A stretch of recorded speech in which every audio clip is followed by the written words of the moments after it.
오늘 새벽 우리에게 주신 하나님의 말씀은 사도행전 27장입니다. 제 27장.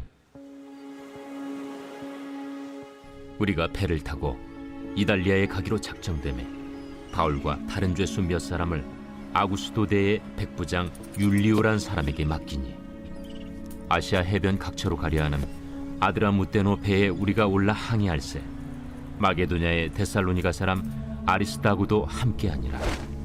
이튿날 시돈에 되니 율리오가 바울을 친절히 대하여 친구들에게 가서 대접받기를 허락하더니 또 거기서 우리가 떠나가다가 맞바람을 피하여 급으로 해안을 의지하고 항해하여 길리기아와 밤빌리아 바다를 건너 루기아의 무라시에 이르러 거기서 백부장이 이달리아로 가려 하는 알렉산드리아 배를 만나 우리를 오르게 하니 배가 더디가 여러 날 만에 간신히 니도 맞은편에 이르러 풍세가 더 허락하지 아니하므로 살몬의 앞을 지나 그레데 해안을 바람막이로 항해하여 간신히 그 연안을 지나 미항이라는 곳에 이르니 라세아시에서 가깝더라.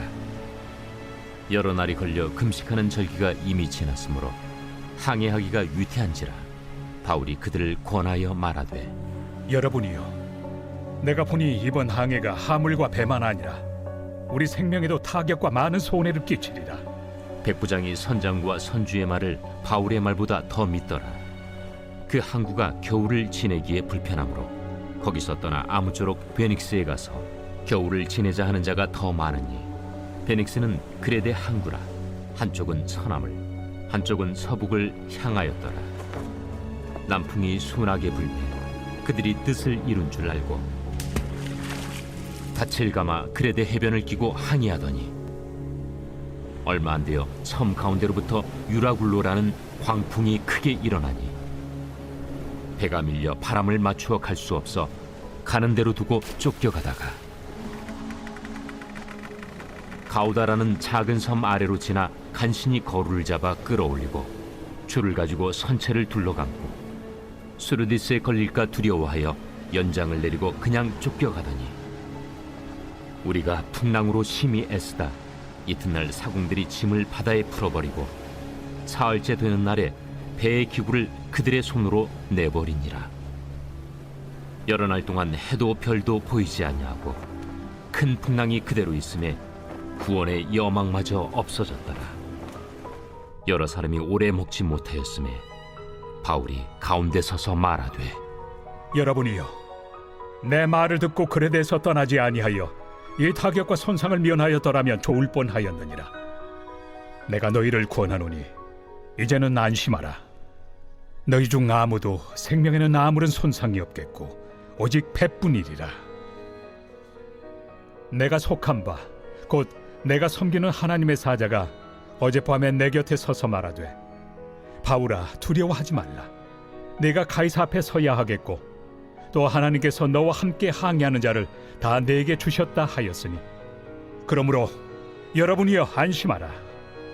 나는 내게 말씀하신 그대로 되리라고 하나님을 믿노라. 그런즉 우리가 반드시 한 섬에 걸리리라. 열나흘째 되는 날 밤에 우리가 아드리아 바다에서 이리저리 쫓겨가다가 자정쯤 되어 사공들이 어느 육지에 가까워지는 줄로 짐작하고 물을 재어보니 20길이 되고 조금 가다가 다시 재니 15길이라. 암초에 걸릴까 하여 고물로 단 넷을 내리고 날이 새기를 고대하니라. 사공들이 도망하고자 하여 이물에서 닻을 내리는 채하고 거룻배를 바다에 내려놓거늘 바울이 백부장과 군인들에게 이르되 이 사람들이 배에 있지 아니하면 너희가 구원을 얻지 못하리라. 이에 군인들이 거룻줄을 끊어 떼어버리니라.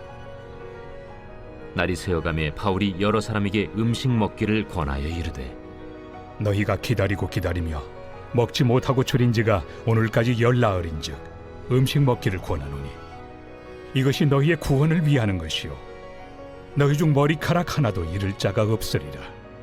떡을 가져다가 모든 사람 앞에서 하나님께 축사하고 떼어 먹기를 시작하매 그들도 다 안심하고 받아 먹으니 배에 있는 우리의 수는 전부 276명이더라.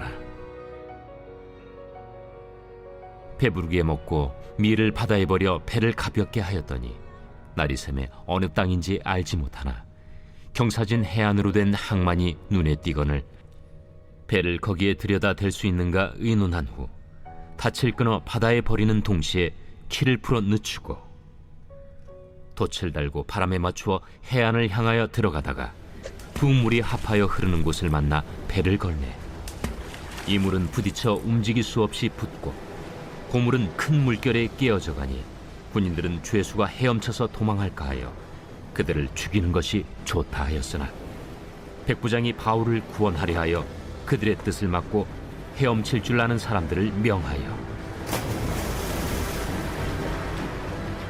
물에 뛰어내려 먼저 육지에 나가게 하고 그 남은 사람들은 널조각 혹은 배 물건에 의지하여 나가게 하니 마침내 사람들이 다 상륙하여 구조되니라.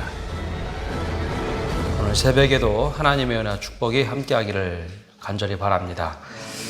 오늘은 선한 영향력을 끼치는 삶에 대하여 함께 말씀을 나눕니다. 모든 회사나 조직은 대표나 기관장이 결정을 해야 할 일이 많습니다. 특별히 위기 상황에 처하면 대표를 결정하기 위해서 사람들의 의견을 듣죠. 근데 그때 신뢰할 수 있는 사람의 이야기에 귀를 기울이고 경청하게 됩니다.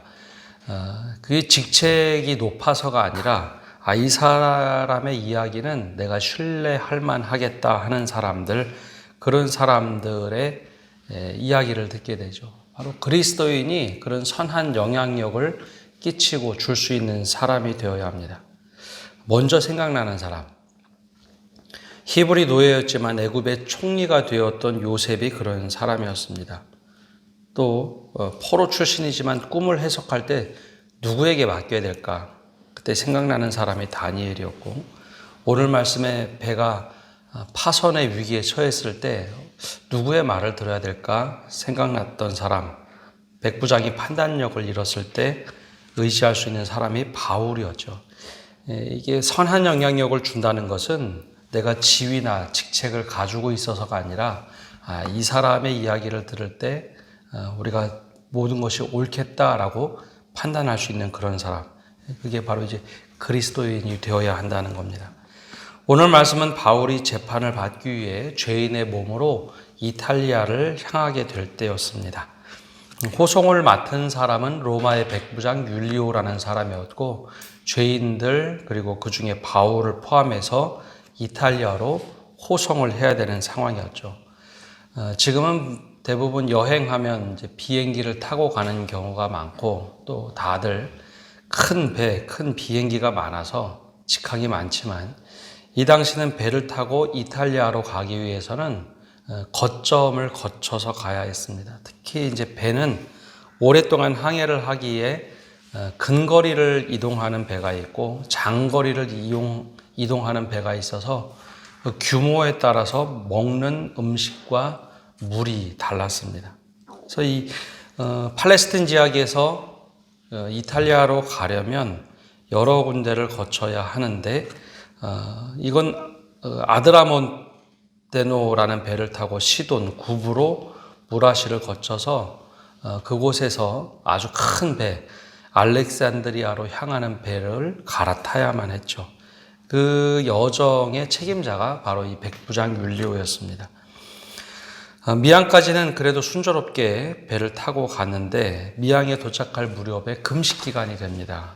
그리고 그 기간은 겨울로 이제 역풍이 불고 큰 바람이 불던 시기, 우리나라로 얘기하면 태풍이 일어나는 시기였죠. 백부장 율리오는 죄수를 호송하기 위해서 배를 미항이라는 곳에 머물도록 하고 판단을 해야 될 때가 왔습니다. 그러면 누구의 이야기를 들어야 될까요? 백부장, 즉 로마 군인 백부장은 항해에 대해서 그렇게 능통한 사람은 아닙니다. 그러면 이 조언을 들어야 될 사람, 선장이 있을 테고, 또 선원들, 또 선주의 의견, 또 이 배가 상업배이기 때문에 상인들의 이야기도 들어야 합니다. 또 배에 타고 있는 사람들의 이야기에 경청할 수가 있겠죠. 근데 이 사람들은 각자 자기들의 목적들이 있습니다. 바로 이 백부장 율리오는 출항 명령을 내려야 하는데 누구의 이야기를 들어야 될까요? 선장 혹은 선원 혹은 선주의 입장, 상인들, 그리고 배에 타고 있는 마지막에 사람들, 여기에 바울도 포함이 되죠. 근데 배에 탈 때 처음부터 이 백부장 율리오는 바울의 남다른 모습에 그를 좀 자유롭게 풀어주는 일이 있습니다. 왜냐하면 총독과 대화를 할 때 또 죄인이지만 그가 대화를 나누고 또 지혜롭게 하는 이야기를 볼 때 좀 신뢰할 만한 사람이었던 것 같습니다. 그래서 자유롭게 죄인임에도 불구하고 자유롭게 해주었죠. 자, 이제 지중해를 건너서 이제 유럽의 바다를 통해서 이탈리아로 가야 되는 이 상황, 사람들이 각자 의견들을 이야기합니다. 그 모습을 보면 먼저 백부장 율리오가 여러 사람들의 이야기를 듣다가 바울의 이야기를 듣게 됩니다. 9절에 보면 이렇게 말하죠. 여러 날이 걸려 금식하는 절기가 이미 지났으므로 항해하기가 위태한지라 바울이 그들을 권하여 말하되 여러분이여 내가 보니 이번 항해가 화물과 배만 아니라 우리의 생명에도 타격과 많은 손해를 끼치리라 하되 백부장이 선장과 선주의 말을 바울의 말보다 더 믿더라. 아마 백부장이 들었던 이야기는 선장과 선주의 말이었습니다. 그럼 선장과 선주는 어떤 의도로 이런 이야기를 할까요? 출항하자라고 하는데 이곳이 이제 먼 거리를 이동해야 되는데 겨울을 나기 위해서는 베닉스로 가자. 거기서 호시탐탐 노리다가 바람이 불지 않으면 바로 출항해서 로마로 가자라는 겁니다. 근데 이때 바울이 전도 여행을 여러 번 하면서 이 바다를 건널 때 이 기간은 역풍이 불고 큰 태풍이 불던 시기입니다. 근데 이 선장과 선주는 왜 출항하자라고 했을까요? 선주는 이 상업배였기 때문에 한 번이라도 더 이동을 하고 또 물건을 나르기만 하면 돈이 됩니다. 선장과 선원의 입장에서도 돈을 받고 배를 움직이는데 하루라도 더 빨리 가면 내가 돈을 받고 자유로이 다른 일을 하면 자기에게 이득이 되는 사람들입니다. 그래서 무리해서 출항을 하면 모든 것이 자기에게 이익이 되죠. 그래서 선주와 선장 그리고 선원들도 빨리 출항해도 괜찮다라고 이야기를 했고 실제로 출항해 보니 바다가 잠잠한 겁니다. 그래서 그렇게 베닉스를 향해서 가는데 문제는 그때 유라굴로라는 광풍을 만나게 되죠. 모두가 이제 당황을 합니다. 너무나 큰 광풍이 불어서 배가 이제 떠내려 가는 상황. 선원들의 입장에서는 우리가 먼저 살아야 되기 때문에 조치를 취해야 될 상황이 생겼습니다. 근데 선주는 좀 다릅니다. 선주는 이게 상업배이기 때문에 물건을 하나도 버리면 안 됩니다. 돈이 다 모든 것이 돈이 되죠. 그래서 첫날에는 모든 것을 그냥 두고 배가 떠내려가도록 내버려 둡니다.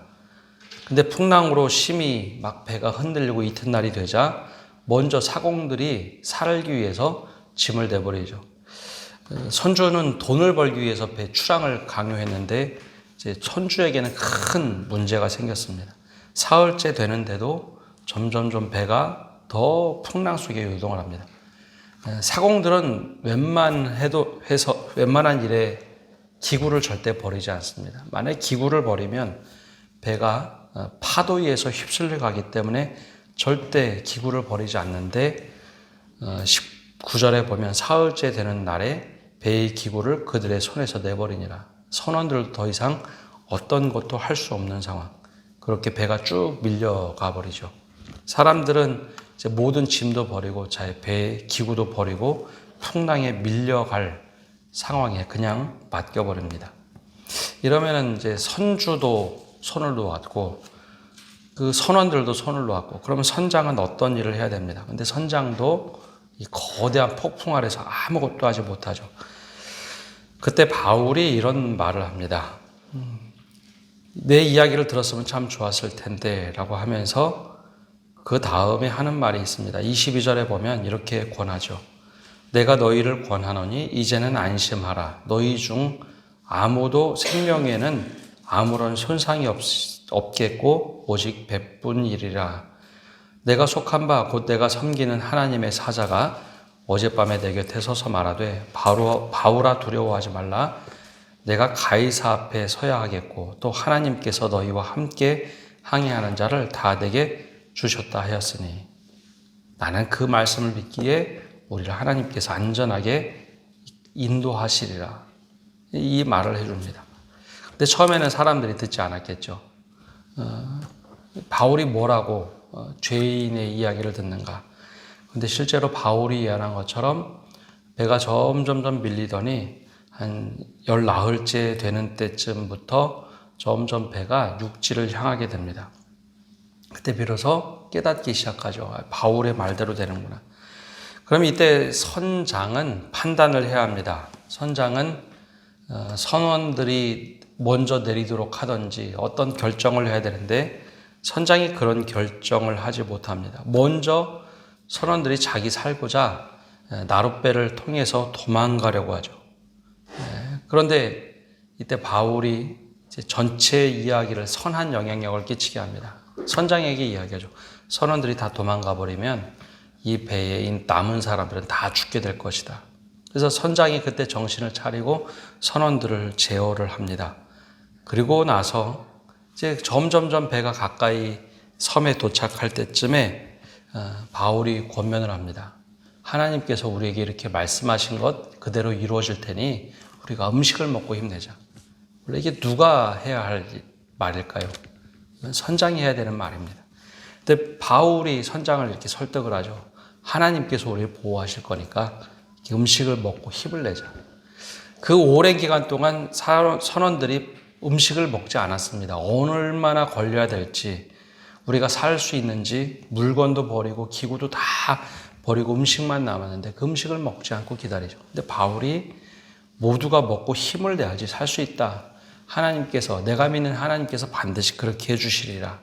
그리고 오히려 음식에 축복을 해주고 기도를 하고 음식을 먹고 힘을 냅니다. 그리고 이제 마지막 모두가 이제 살아야 할 때인데 그때 군인들의 입장에서는 또 달랐습니다. 사도행전을 보면 죄수들이 도망가면 군인들은 그 죄수의 숫자만큼 책임을 져야 됩니다. 그래서 사도행전 앞부분에도 보면 죄인이 도망갔을 때 그 숫자만큼 군인들의 숫자를 사형을 시키죠. 죄인들의 죄값을 묻습니다. 그래서 이제 군인들이 이때 정신 차리고 보니 사공들도 정신 못 차리죠. 죄인들은 도망갈 것 같죠. 그러자 죄인들을 다 죽이는 것이 낫겠다. 우리가 죽느니 그렇게 이야기를 합니다. 그때 이제 백부장 율리오가 그때서 또 정신을 차립니다. 바울을 살려두고자 절대 그래서는 안 된다. 지금까지 이야기를 들어보면 바울 때문에 우리가 살았으니 바울을 살리기 위해서 모두 다 살려주는 선택을 하죠. 그리고 나서 마지막에 물에 뛰어들어서 모든 사람이 살게 됩니다. 오늘 말씀을 보면 바울이 처음에 내 말을 듣지 않았다고 아무것도 돕지 않고 그런 자리에 있을 수도 있는 사람입니다. 그리고 또 죄인의 이야기이기 때문에 내 말을 경청하지 않겠지. 그런 태도를 취하는 경우가 있죠. 근데 바울은 그러지 않습니다. 선한 영향력을 처음부터 끝까지 계속해서 이 배가 그리고 배에 탄 모든 사람이 살도록 인도를 하죠. 이런 모습이 그리스도인들의 태도이고 모습이어야 합니다. 때로는 우리의 뜻대로 되지 않으면 오히려 회방꾼으로 전락하는 사람들이 참 많습니다. 그리스도인들은 그래서는 안 된다는 것이죠. 그리스도인들은 모두에게 선한 영향력을 끼칠 수 있는 사람이 되어야 합니다. 성경에는 그런 사람들이 참 많습니다. 요셉도 그랬고 다니엘도 그랬고 오늘 말씀에 바울도 그렇습니다. 내 뜻대로 안 됐으니까 내 말대로 안 들어서 너희가 이런 거야. 그런 말은 그래도 할 수는 있겠죠. 그러나 그의 태도는 바뀌지 않습니다. 그래도 우리 모두가 살 수 있는 방법, 특별히 그리스도인에게는 하나님께서 주신 사명이 있습니다. 그것은 사람을 살리는 데 우선을 두어야 합니다. 때로는 그 목적을 위해서 우리가 살 수 있는 사람이 되어야 합니다. 바울은 처음부터 끝까지 그 모습을 지켜내죠. 죄인의 모습임에도 불구하고 내가 처한 상황이 중요한 것이 아니라 하나님께서 나에게 맡겨주신 사명이 무엇인가, 그것을 가지고 처음부터 끝까지 일관되게 해서 이 배에 타고 있던 276명이 하나도 상해함 없이 모두 다 살게 됩니다.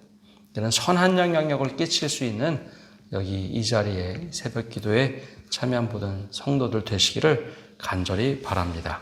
기도하겠습니다. 하나님, 오늘도 주님 앞에 나와 말씀을 듣고 나갑니다. 주님께서 우리에게 무엇을 원하시는지, 또 어떤 삶을 원하시는지 이 말씀을 통해 선한 영향력을 끼치는 사람이 되도록 은혜를 내려 주옵소서. 때론 우리의 직책이나 우리의 직분이 그곳에 미치지 못한다 할지라도 주님께서 기회를 주실 때 이런 선한 영향력을 발휘할 수 있는 사람들이 되게 하여 주옵소서. 그리하여 나로 인하여 또 특별히 하나님께서 주신 사명으로 인하여 모든 사람을 살릴 수 있는 그러한 조력자가 되게 하시고 선한 뜻을 이루는 사람이 되게 하여 주옵소서. 오늘 한 날도 모든 것을 주님께 맡겨드리며 예수님의 이름으로 기도합니다. 아멘.